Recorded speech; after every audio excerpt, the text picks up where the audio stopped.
آج انشاءاللہ ہم سورہ ابراہیم کی آیت نمبر 2 پڑھیں گے۔ اللہ الذی لہ ما فی السماوات و ما فی الارض وویل للکافرین من عذاب شدید۔ اللہ وہ ہے کہ اسی کا ہے جو کچھ آسمانوں میں ہے اور جو کچھ ہے زمین میں، اور تباہی ہے کافروں کے لیے عذاب شدید سے۔ سورہ ابراہیم کی پہلی آیت میں ہم نے پڑھا کہ ہمارے اوپر جس اللہ نے کتاب نازل کی ہے وہ العزیز الحمید ہے۔ دوسری آیت میں قرآن نے اللہ تعالیٰ کے تعارف کو مزید آگے بڑھایا ہے۔ اچھا، اگر آپ چاہیں تو اللہ تعالیٰ کی پہچان اور اس کی صفات کے نوٹس بھی بنا سکتی ہیں، جیسے ہم نے کل جو سورہ ابراہیم کی پہلی آیت میں پڑھا تھا، صراط وہ العزیز الحمید یہ اللہ کے نام ہے، ٹھیک ہے۔ اچھا، اور اس کے ساتھ ساتھ نا اب آپ کو جو ہے وہ ایک چھوٹا سا ٹیسٹ بھی ملا کرے گا، صحیح ہے، جس کو جو ہے وہ آپ کو سولو کرنا ہوگا۔ اس لیے اگر آپ چاہیں تو نوٹس بنا لیا کریں تاکہ آپ کو ٹیسٹ حل کرنے میں مدد ملے۔ ویسے آپ ٹیسٹ کو جو ہے نا لیکچر سن کر، جیسے جو میں آپ کو بھیجتی ہوں کلاس کے بعد، اس کو سن کر یا اپنے نوٹ سے دیکھ کر بھی حل کر سکتی ہیں، ایسا کوئی مسئلہ نہیں ہے۔ بس ٹیسٹ بھیجنے کا مقصد بس یہ ہے کہ جو ہم پڑھ رہے ہیں وہ ہمیں یاد رہے اور دل میں بات بیٹھ جائے، ٹھیک ہے۔ ٹیسٹ چھوٹا سا ہوا کرے گا، بس اس کو ٹک کرنا ہے، کوئی بہت بڑے بڑے لکھنا نہیں ہے کچھ، بس ایم سی کیو اسٹیپ کا۔ اللہ تعالیٰ کا مزید تعارف پڑھنے سے پہلے میں ایک واقعہ اپنا شیئر کرنا چاہتی ہوں آپ کے ساتھ، بلکہ یہ میرا اپنا واقعہ نہیں ہے، یہ میں جب سب سے پہلے فرسٹ ٹائم جس میں پڑھا رہی تھی سورہ ابراہیم، تو مجھ سے ایک خاتون نے یہ شیئر کیا تھا۔ وہ کہتی ہیں کہ میرا جو ہے وہ تقریباً 4-5 سال سے کوئی مسئلہ ان کا پھنسا ہوا تھا، لیگل ایشو تھا، اور اتنا برا پھنسا ہوا تھا کہ ان کو اس کے حل ہونے کی امید ہی ختم ہو گئی تھی، اور انہوں نے اس ایک پرابلم جو تھا ان کا مسئلہ، اس کے حل کے لیے جو ہے وہ 4-5 سال جتنے بھی سال تھے ان میں جتنے بھی رمضان آئے تھے ان کے ہر رمضان میں دعائیں مانگی تھی بہت، اور یہاں تک کہ انہوں نے عمرے پہ جب وہ گئیں تو عمرے پر کعبے کو ہاتھ لگا کے بھی دعا مانگی، مگر ان کا مسئلہ حل نہیں ہو رہا تھا۔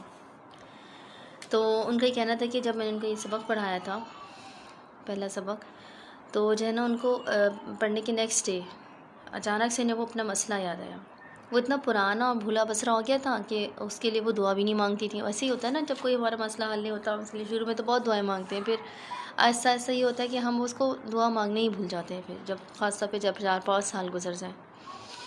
تو وہ کہہ لیں گے کل یوں ہی ذہن سے گزرا تو میں نے سوچا کہ آج کل میں جن پریشانیوں میں گھری ہوئی ہوں ان میں سے ایک بڑی پریشانی حل ہو سکتی ہے اگر وہ مسئلہ میرا حل ہو جاتا، بس اللہ تعالیٰ کسی بھی طرح میرا وہ رکا ہوا کام پورا کرا دے۔ شاید انہوں نے چند سیکنڈ کے لیے دعا کی اور دوسرے کاموں میں لگ گئیں۔ پھر نیکسٹ جب وہ صبح اٹھی ہیں تو سب سے پہلی کال جو انہیں آئی ہے اس میں کال کرنے والے نے ان کو بتایا کہ آپ کا وہ کام ہو گیا ہے۔ اب وہ کہہ رہی میں نیند میں تھی اور مجھے لگا کہ جیسے میں خواب دیکھ رہی ہوں، یہ کیسے ہو گیا اچانک سے، میں خوش کم تھی اور شوق زیادہ تھی، ایسے ہوتا ہے نا انسان کو جب یقین نہیں آ رہا ہوتا، تو بالکل وہ معاملہ جو مردہ ہو چکا تھا اس میں جان سی ڈل گئی تھی جیسے، اور انہوں نے بتایا کہ میرے لیے آج ایک بہت اہم دن ہے کیونکہ میرا وہ مسئلہ حل ہو گیا ہے۔ اچھا، میں یہ بتا رہی ہوں آپ کو واقعہ اس لیے کیونکہ میرے ساتھ بھی جب بھی میں نے قرآن کریم کی تعلیم کو بہت سیریس لیا، یعنی روٹین تلاوت کی بات نہیں کر رہی ہوں کیونکہ وہ تو انسان آن اینڈ آف تو کرتا ہی ہے نا، قرآن کو تعلیم کی طرح حاصل کرنے اور اس کو پڑھانے کی بات کر رہی ہوں، یہ میں نے کئی دفعہ کیا ہے۔ اچھا، ایسا ہوتا ہے نا کہ کبھی ہمارے پاس ایسا ہوتا ہے کہ کبھی اسٹوڈنٹس جو ہیں وہ قرآن کریم پڑھنے آتے ہیں، کبھی عربی سیکھنے آتے ہیں، تو وہ قرآن کریم کی تو تعلیم نہیں ہوتی، وہ تو عربک لینگویج ہوتی ہے نا، تو اس طرح سے ہوتا ہے کہ کبھی ایسا ہوتا ہے کہ قرآن کریم سے تعلق جڑتا ہے اسٹوڈنٹس کی وجہ سے اور کبھی نہیں جڑتا۔ اب پریکٹیکل لائف ہے میری، لیکن اس سے پہلے جب میں سیکھنے کی لائف میں تھی تو اس وقت کی بات کر رہی ہوں کہ جب بھی میں نے اس کو سیریس ہو کے لیا کہ جب کبھی جیسے تفسیر یاد کرنے بیٹھی یا کبھی اس کے لیے جو ہے میں نے اس کو قرآن کریم کو سیریس لے کے پڑھنا شروع کیا، تو یہ میں نے کئی دفعہ کیا۔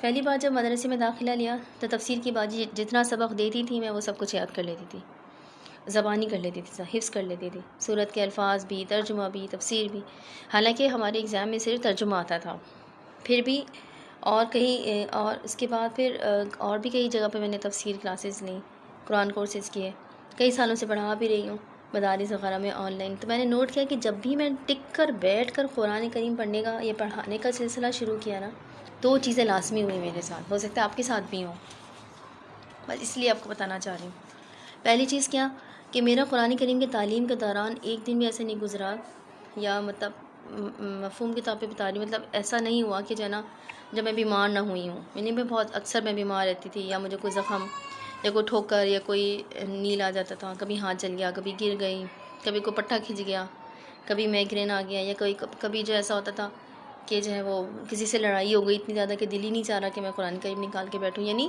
رکاوٹیں، شیطانی رکاوٹیں بہت آتی تھیں. صحیح. دوسری چیز، برکت اور دعاؤں کی قبولیت میں نے بہت دیکھی کہ جن دنوں میں قرآن کریم، مطلب اس دوران ہاں آپ کہہ رہی ہیں کہ اس مطلب کورس کے آپ دوران، جب آپ نے یہ شروع کیا تھا تو اس دوران رکاوٹیں، یہ رکاوٹیں ہی ہیں نا. جب آپ بیمار ہو جاتے تو کیا ہوتا ہے، پھر نہیں دل چاہ رہا ہوتا، طبیعت میں وہی نہیں ہوتا، نشاط ہی نہیں ہوتا کہ ہم کچھ چیز یاد کر سکیں یا پڑھ سکیں. اس طرح سے گر گئے، چوٹ لگ گئی ہے، یا کسی سے لڑائی ہو گئی تو موڈ خراب ہو گیا ہے، یا مہمان ہی آ گئے ہیں گھر میں. صحیح. تو مطلب جو ہے نا شیطانی رکاوٹیں، بہت شیطان کی طرف سے بہت ساری رکاوٹیں آتی تھیں.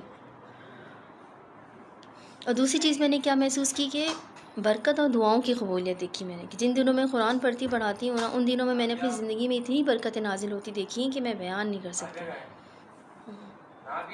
جب میں اس کام کو سستی اور لاپرواہی کی وجہ سے چھوڑ دیتی ہوں، یا کسی یہی کہوں گی کہ شیطانی رکاوٹوں کی وجہ سے، تو میری زندگی میں بہت سے اندھیرے آ جاتے تھے. تو ایک بات یہ بھی آپ یاد رکھیے گا کہ قرآن کریم پڑھنے کے بعد، چاہے وہ آپ قرآن کلاس لے رہی ہوں یا اپنا انڈیویجول پڑھ رہی ہوں، اس کے بعد جب ہم دعائیں مانگتے ہیں نا تو اللہ کے حکم سے وہ ضرور قبول ہوتی ہیں. اس لیے آپ نے اس تعلیم کو بہت سیریس لینا ہے. یہ کوئی عام چیز نہیں ہے. اگر یہ کتاب کسی پہاڑ پہ نازل ہوئی ہوتی تو اس کو سہ نہ سکتا. کل ہم نے پڑھا ہے نا سورہ حشر میں یہ. تو ہمیں اس کو لینے کے لیے خود کو مضبوط بنانا ہوگا. قرآن پڑھانے کے لیے نا بہت انرجی چاہیے ہوتی ہے. آپ نے خود کو ہائیڈریٹ رکھنا ہے، یعنی پانی بہت پئیں، اپنی صحت کا خیال رکھیں. جب لگے کہ ذرا سی طبیعت خراب ہے تو اگنور نہیں کرنا ہے، فوراً دوا لینی ہے اور احتیاط کرنی. اس کا مطلب یہ نہیں کہ آپ ڈر جائیں، ہاں یہ قرآن سے تو طبیعت خراب ہوتی ہے، ایسا نہیں کہہ رہی ہوں میں یہ کہہ رہی ہوں کہ رکاوٹیں آتی ہیں. ٹھیک ہے. دراصل بہت سے شیاطین آپ کو قرآن پڑھنے پڑھانے سے روکنے کے لیے بزی ہو جاتے ہیں، اور شیطان کو تو کام ہی یہی ہے نا انسان کو نیکی کی طرف آنے سے روکے. وہ ہمیں قرآن سے دور نہیں کر سکتے، تو وہ دو باتیں کرتے ہیں. ایک تو وہ ہمیں اپنی صحت کا خیال رکھنا بھلوا دیتے ہیں، اور دوسرا کیا کرتے ہیں، وہ جو ہمارے ارد گرد انسان ہیں، جو ہمارے سراؤنڈنگز میں، ان کو ہماری خلاف اکساتے ہیں. اس کورس کے دوران بہت سے ایسے مواقع آئیں گے جب آپ کے ارد گرد کے لوگ معمولی باتوں میں آپ سے ہو سکتے لڑائی کریں، آپ کا ذہنی سکون برباد کریں. لوگ نہ لڑائی کریں تو ذہنی سکون برباد کرنے کے لیے اور بہت ساری چیزیں آ سکتی ہیں. آپ نے ایسے موقع پر صبر کرنا ہے اور اگنور کرنا ہے، اور کسی سے لڑائی نہیں کرنی، کیونکہ یہ شیطان ہے. وہ لوگوں کے ذریعے آپ کو قرآن سے ہٹانا چاہ رہا ہے. آپ نے شیطان کی گیم سمجھنی ہے. دیکھیں وہ اس فیلڈ میں آپ سے بہت پرانا ہے نا، اس کی عمر صدیوں برس کی ہے، اس کو کھربوں انسانوں کی نیچر سمجھنے کا تجربہ ہے. وہ بہت سے طریقوں سے اٹیک کرے گا کہ آپ کو پتہ ہی نہیں چلے گا کہ یہ ہوا کیا ہے. لیکن اللہ کے جو بندے ہوتے ہیں نا، ان پہ اس کا زور نہیں چلتا. اللہ کا کلام آتا ہے تو وہ بھاگ جاتا ہے. اس کی ساری پلاننگ ایک طرف، اور آپ کا اعوذ باللہ من الشیطان الرجیم پڑھنے لا ایک طرف. بس اتنی سی بات ہے. آپ سے اس کی تکنیک سمجھ جائے اور اس کا توڑ تو اس کا مقابلہ کرنا آسان ہو جائے گا.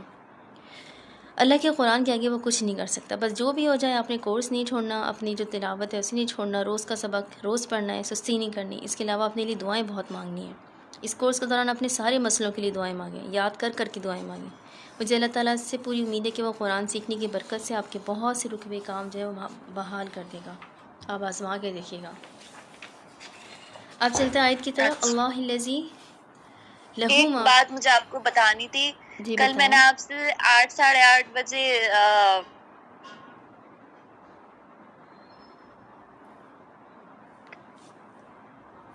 ہاں رابعہ آپ کی آواز کٹ گئی. جی ہلو، ایک سیکنڈ. کل آپ سے 8:30 بجے میں نے کہہ دیا تھا نا کہ باقی کی کلاس کل لیتے ہم. تو اس کے بعد نا یوں یہاں پہ صبح کے 8 تھے، پھر 8:30 ہو گئے تھے، تو اس کے بعد نا میں سو گئی تھی. اچھا سو گئی تھی تو کیا نام ہے، پھر میری آنکھ نا کھلی 10:22 ہو رہے تھے، میری آنکھ کھلی. تو میں نے نا جیسے خواب میں یہ دیکھا کہ نا مجھے نا جیسے ایک سیکنڈ.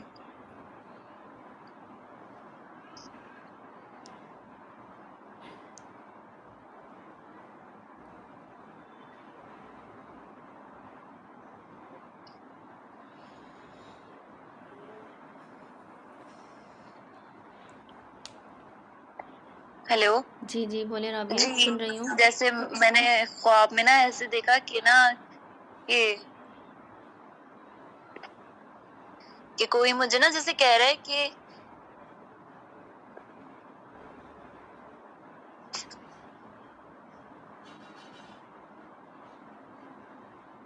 بولے رابعہ.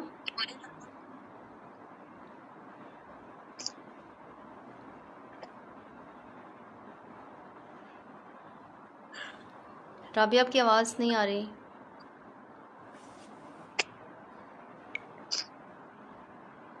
جی میں نے نا جیسے دیکھا کہ خواب میں نا جیسے کوئی مجھے کہہ رہا ہے. اللہ خیر کرے گا انشاءاللہ. پریشان نہیں ہو، انشاءاللہ اللہ تعالیٰ بہتری کے معاملے فرمائیں گے.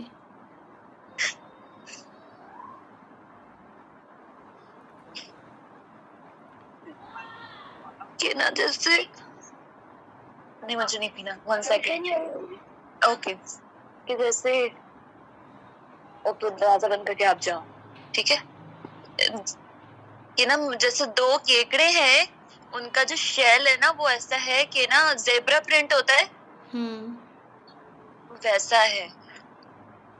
اور مجھے بولا جا رہا ہے کہ نا جیسے کہ نا ان کو ڈھونڈنا ہے اور نا ان کا نا شیل توڑنا ہے، اور پھر اس میں سے نا 2 پینی جیسے سکے نکلیں گے. اچھا 2 سکے نکلیں گے، آپ نے تمہیں اسے وہ توڑنا ہے، اور وہ 2 نا جیسے شیل میں سے سکے نکالنے.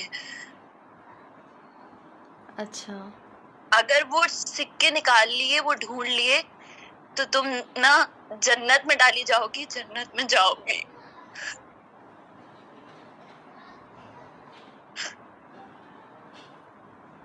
تو یہ مجھے نا کوئی بتا رہا ہے. پھر ایک دم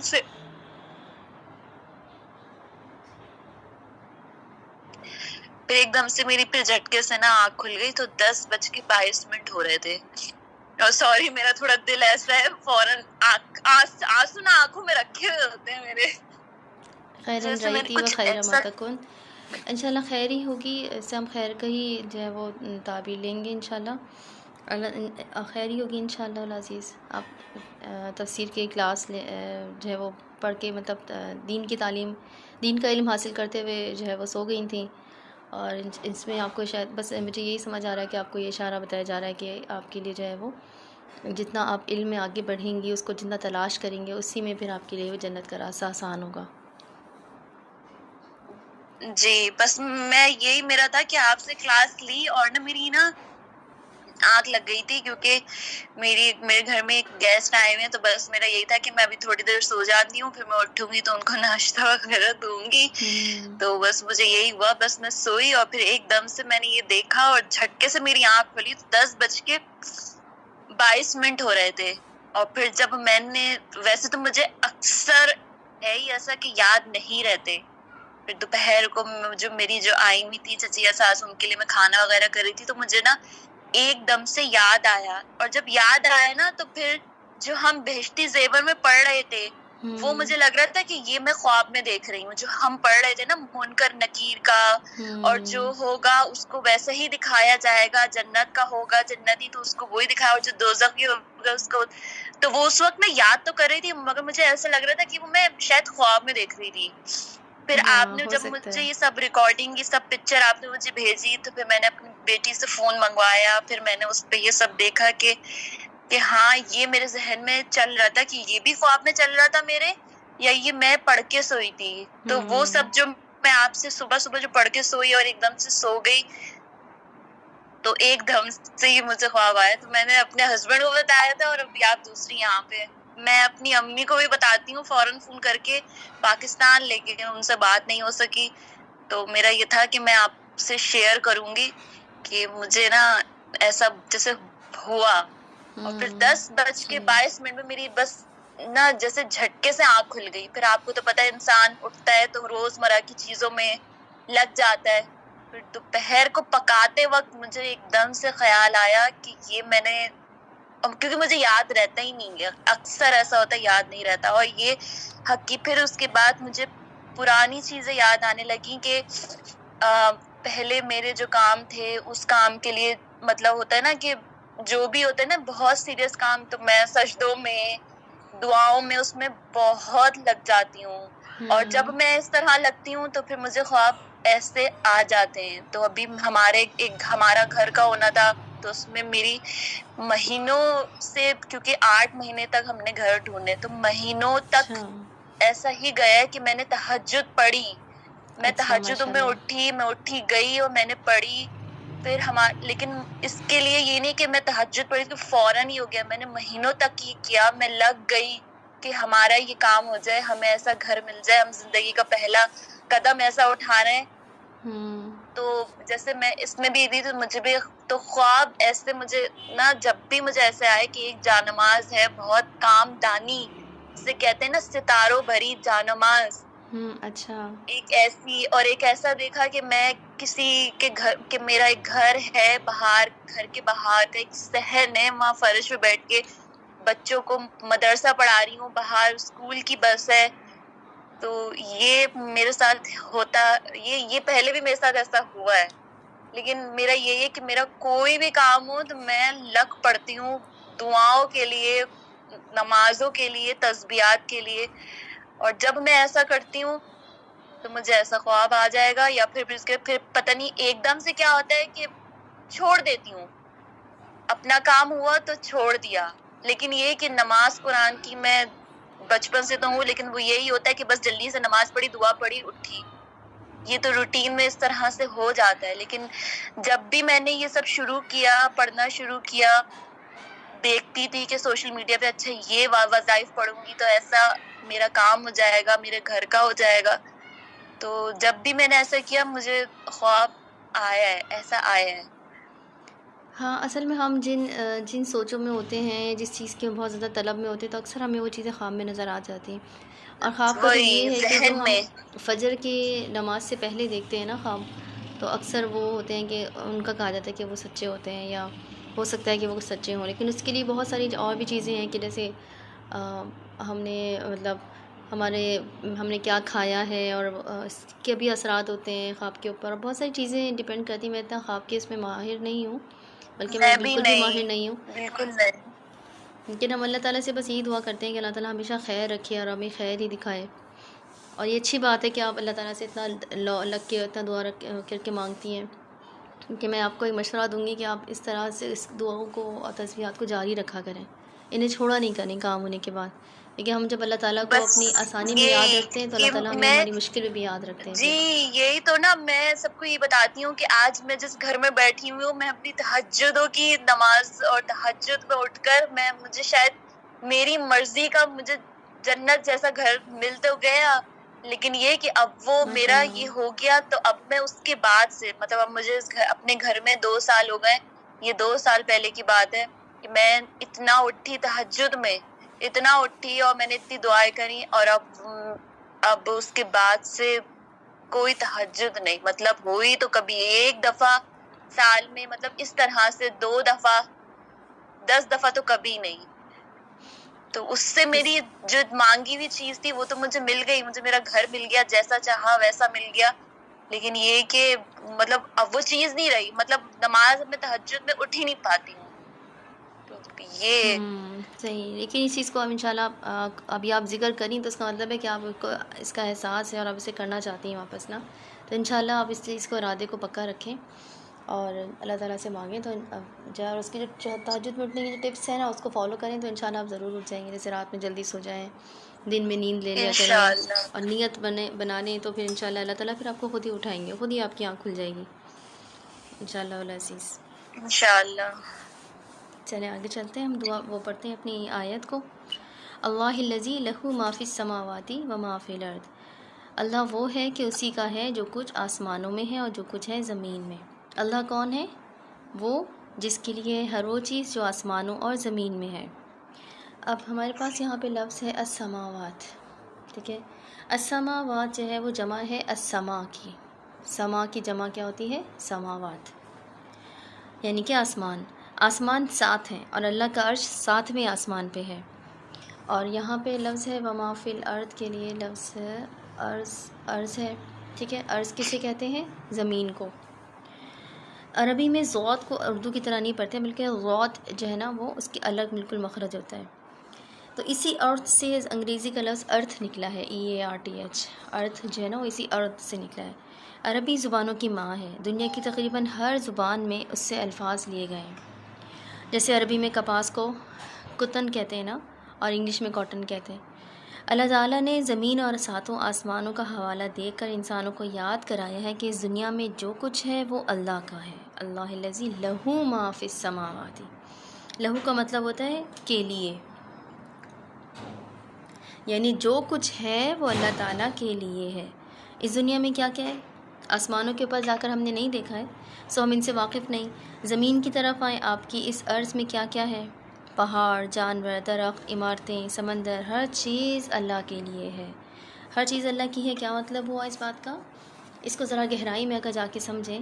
یہ آیت قرآن میں آپ نے بہت دفعہ پڑھی ہوگی نا، یہ بہت دفعہ دہرائی جاتی ہے کہ جو کچھ ہے زمین اور آسمان میں وہ اللہ کے لیے. آج اس کو ایک دفعہ دھیان سے ڈیپلی جا کے سمجھتے ہیں. بات یہ ہے کہ دنیا میں ہر چیز اللہ نے اپنی عبادت کے لیے پیدا کی ہے. جب سے ساری مخلوق پیدا ہوئی سب اللہ کے آگے سر جھکاتے رہے. اللہ تعالیٰ نے ابلیس اور اس کی نسل کو فری ول دے رکھی تھی، یعنی اپنی مرضی، پھر بھی وہ اس کے فرما بردار تھے. لیکن پھر اللہ تعالیٰ نے اس سے بھی بہتر ایک مخلوق بنائی، انسان. اور پھر اس انسان کو اللہ تعالیٰ نے علم عطا کیا، اس کو دنیا کی چیزوں کے نام بتائے، وہ چیزیں جو اللہ نے بنائی تھیں. اس کا علم اس نے انسان کو دیا. فرشتوں نے پوچھا تھا نا کہ کیا ہم تیری عبادت کے لیے کافی نہیں تھے؟ لیکن اللہ کی مصلحتوں کو وہی جانتا ہے. اس نے پھر سب سے کہا کہ اس انسان کو سجدہ کرو. سب نے کیا سوائے اس ایک مخلوق جس کو اللہ تعالیٰ نے خود ہی فری ول دے رکھی تھی، اور وہ تھا ابلیس. اس نے کہا میں اس سے برتر ہوں کیونکہ میں زیادہ نیک ہوں. بات صرف آگ اور مٹی کی نہیں تھی، بات اس کی نیکی کے زوم کی بھی تھی. اس کے ایک سجدہ نہ کرنے پر اللہ نے اسے دھتکار دیا. اس وقت اللہ تعالیٰ کو ابلیس نے ایک چیلنج دیا کہ جس طرح یہ میں جنت سے محروم ہوا ہوں، اسی طرح تیرے اس انسان کو بھی جنت میں نہیں رہنے دوں گا. اللہ تعالیٰ نے جب ابلیس کو اس چیلنج پر عمل کرنے کی مہلت دی تو اس نے ابلیس سے خود مقابلہ مول نہیں لیا. یہ مقابلہ ابلیس اور انسان کے درمیان ہے. انسان کو اللہ تعالیٰ نے پہلے جنت میں رکھا تھا، پھر اس سے غلطی ہوئی اور اس نے معافی مانگ لی. لیکن یہ طے تھا، یہ تو اللہ نے پہلے سے طے کر رکھا تھا کہ انسان کو اس عرض پہ بھیجا جانا تھا. ابلیس کے سارے میلو ڈرامے سے یہ ہوا کہ انسان اس زمین پر، اس عرض پر ایک دشمن کے ساتھ آیا. ایک ایسا دشمن جس کا انسان نے تو خود کچھ نہیں بگاڑا تھا. انسان نے تو نہیں کہا تھا نا کہ مجھے علم دو یا مجھے سجدہ کرواؤ. یہ تو اللہ کا فیصلہ تھا، یہ اللہ کی مرضی تھی، کیونکہ وہی مالک ہے، وہی ہمارے لیے سارے فیصلے کرتا ہے. اور یوں انسان پہلے دن سے ایک ایسی جنگ میں دھکیل دیا گیا جو اس نے شروع نہیں کی تھی، اور جس میں وہ اپنے دشمن کو دیکھ بھی نہیں سکتا. وہ دشمن کی بہت سی شکلوں کو اب تک پہچان بھی نہیں سکتا. دشمن کبھی اس کے دائیں سے آتا ہے، کبھی بائیں سے آتا ہے، کبھی آگے کبھی پیچھے سے. انسان کا ٹاسک کیا دیا گیا تھا کہ اس نے زمین پہ اللہ کا انصاف قائم کرنا ہے اور اللہ کی عبادت کرنی ہے. اور یوں اس نے اس جنت کو تلاش کرنا ہے جو اس کا اصل گھر ہے، سلامتی کا گھر. وہ جنت اس دنیا میں نہیں ہے، وہ دل کا سکون اس دنیا میں اس کے لیے رکھا ہی نہیں گیا ہے.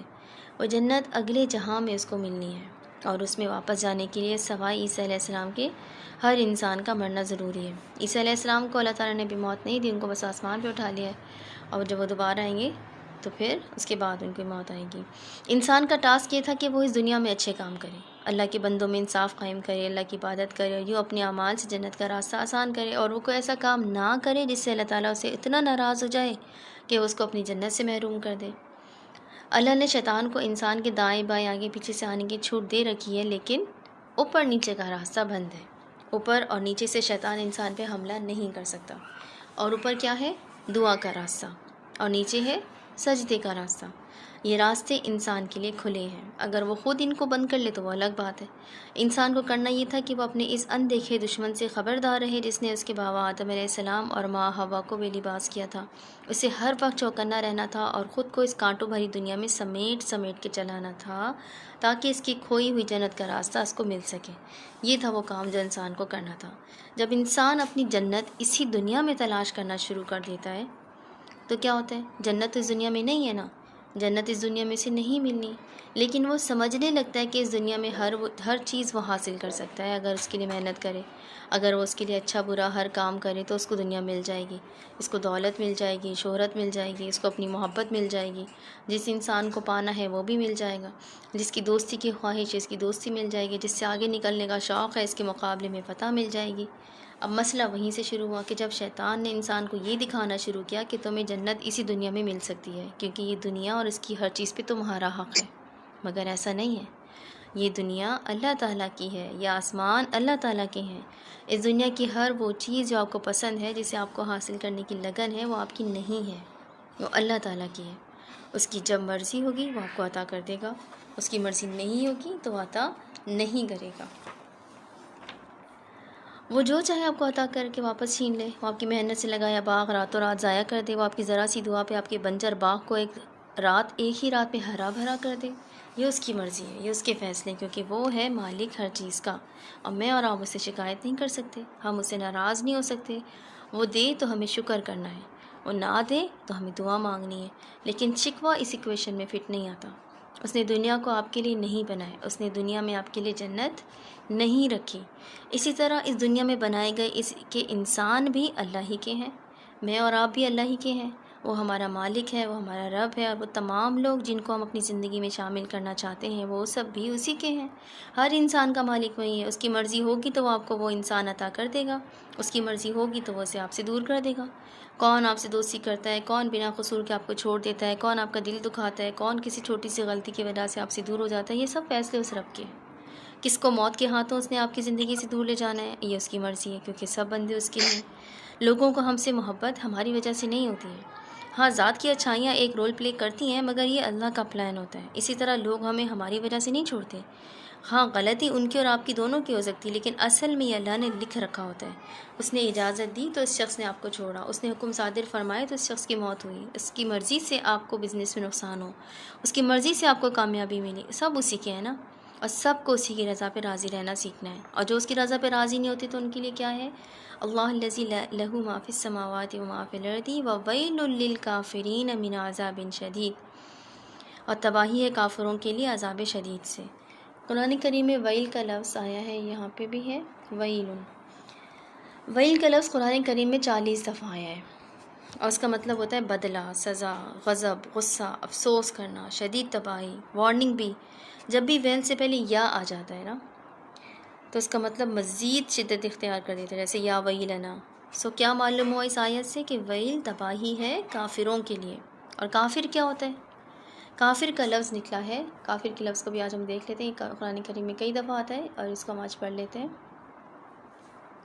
کافر کا لفظ نکلا ہے کفرا سے، کافرا۔ اب تو آپ کو روٹ ورڈز نکالنے آ گئے ہوں گے۔